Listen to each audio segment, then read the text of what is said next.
चाणक्य नीति का 16वां अध्याय, जिसमें 20 श्लोक हैं, उनका हिंदी अनुवाद सरल शब्दों में। पहला श्लोक। संसार से उद्धार के लिए जिन लोगों ने विधिपूर्वक परमेश्वर का ध्यान नहीं किया, स्वर्ग में समर्थ धर्म का उपार्जन नहीं किया, स्वप्न में भी किसी सुंदर युवती के कठोर स्तनों और जंघाओं के आलिंगन का भोग नहीं किया, ऐसे व्यक्ति का जन्म माता के यौवन रूपी वन को काटने वाली कुल्हाड़ी के समान है। दूसरा श्लोक। आचार्य चाणक्य का मानना है कि कुल्टा अर्थात चरित्रहीन स्त्रियों का प्रेम एकांतिक न होकर बहुजनीय होता है।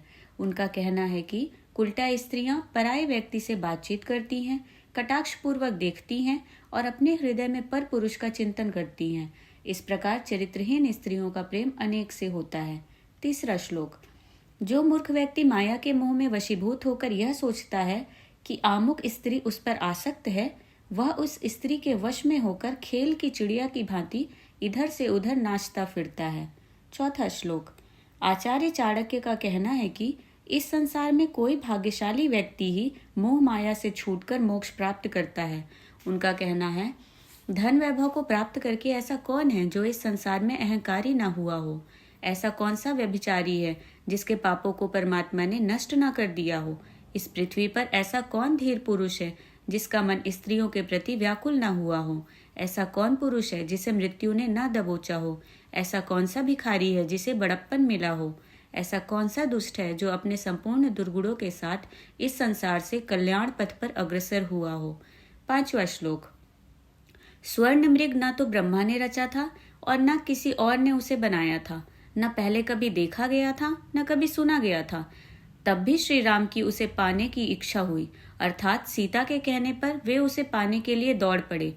किसी ने ठीक ही कहा है, विनाश काले विपरीत बुद्धि। जब विनाश काल आता है तब बुद्धि नष्ट हो जाती है। छठवां श्लोक। आचार्य चाणक्य का मत है कि व्यक्ति अपने गुणों से ही ऊपर उठता है, ऊंचे स्थान पर बैठ जाने से ही ऊंचा नहीं हो जाता। उदाहरण के लिए, महल की चोटी पर बैठ जाने से कौवा क्या गरुड़ बन जाएगा? सातवां श्लोक। गुणों की सभी जगह पूजा होती है, न कि बड़ी संपत्तियों की। क्या पूर्णिमा के चांद को उसी प्रकार से नमन नहीं करते जैसे द्वितीया के चांद को? आठवां श्लोक। दूसरों के द्वारा गुणों का बखान करने पर बिना गुण वाला व्यक्ति भी गुणी कहलाता है, किंतु अपने मुख से अपनी बड़ाई करने पर इंद्र भी छोटा हो जाता है। नौवां श्लोक। जो व्यक्ति विवेकशील है और विचार करके ही कोई कार्य संपन्न करता है, ऐसे व्यक्ति के गुण श्रेष्ठ विचारों के मेल से और भी सुंदर हो जाते हैं। जैसे सोने में जड़ा हुआ रत्न स्वयं ही अत्यंत शोभा को प्राप्त हो जाता है। 10वां श्लोक। जो व्यक्ति किसी गुणी व्यक्ति का आश्रित नहीं है, वह व्यक्ति ईश्वरीय गुणों से युक्त होने पर भी कष्ट झेलता है। जैसे अनमोल श्रेष्ठ मणि को भी स्वर्ण की जरूरत होती है, अर्थात सोने में जड़ जाने के उपरांत ही उसकी शोभा में 4 चांद लग जाते हैं। 11वां श्लोक। जो धन अति कष्ट से प्राप्त हो, धर्म का त्याग करने से प्राप्त हो, शत्रुओं के सामने झुकने अथवा समर्पण करने से प्राप्त हो, ऐसा धन हमें नहीं चाहिए। 12वां श्लोक। उस लक्ष्मी अर्थात धन से क्या लाभ जो घर की कुलवधू के समान केवल स्वामी के उपभोग में ही आए? उसे तो उस वैश्या के समान होना चाहिए जिसका उपयोग सब कर सके। 13वां श्लोक। इस संसार में आज तक किसी को भी प्राप्त धन से, इस जीवन से, स्त्रियों से और खान पान से पूर्ण तृप्ति कभी नहीं मिली। पहले भी, अब भी और आगे भी इन चीजों से संतोष होने वाला नहीं है। इनका जितना अधिक उपभोग किया जाता है, उतनी ही तृष्णा बढ़ती जाती है। 14वां श्लोक। जीवन की समाप्ति के साथ सभी दान, यज्ञ, होम, बलि क्रिया आदि नष्ट हो जाते हैं, किंतु श्रेष्ठ सुपात्र को दिया गया दान और सभी प्राणियों पर अभय दान अर्थात दया दान कभी नष्ट नहीं होता। उसका फल अमर होता है, सनातन होता है। 15वां श्लोक। तिनका हल्का होता है, तिनके से भी हल्की रुई होती है, रुई से भी हल्का याचक अर्थात भिखारी होता है। तब वायु इसे उड़ाकर क्यों नहीं ले जाती? संभवतः इस भय से कि कहीं यह उससे ही भीख न मांगने लगे। 16वां श्लोक।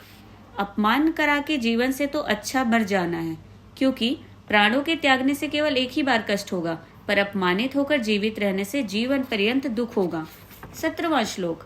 मधुर वचन सभी को संतुष्ट करते हैं, इसलिए सदैव मृदुभाषी होना चाहिए। मधुर वचन बोलने में कैसी दरिद्रता! जो व्यक्ति मीठा बोलता है उससे सभी प्रसन्न रहते हैं। 18वां श्लोक। इस संसार रूपी विष वृक्ष पर 2 अमृत के समान मीठे फल लगते हैं। एक मधुर और दूसरा सत्संगति। मधुर बोलने और अच्छे लोगों की संगति करने से विश्व वृक्ष का प्रभाव नष्ट हो जाता है और उसका कल्याण हो जाता है। 19वां श्लोक। अनेक जन्मों से किया गया दान, अध्ययन और तप का अभ्यास अगले जन्म में भी उसी अभ्यास के कारण मनुष्य को सत्कर्मों की ओर बढ़ाता है, अर्थात वह दूसरे जन्म में भी शास्त्रों के अध्ययन को, दान देने की प्रवृत्ति को और तपस्यारत जीवन को दूसरों के पास तक पहुंचाता है। 20वां श्लोक। जो विद्या पुस्तकों में लिखी है और कंठस्थ नहीं है तथा जो धन दूसरों के हाथों में गया है, ये दोनों आवश्यकता के समय काम नहीं आते, अर्थात पुस्तकों में लिखी विद्या और दूसरे के हाथों में गए धन पर भरोसा नहीं करना चाहिए।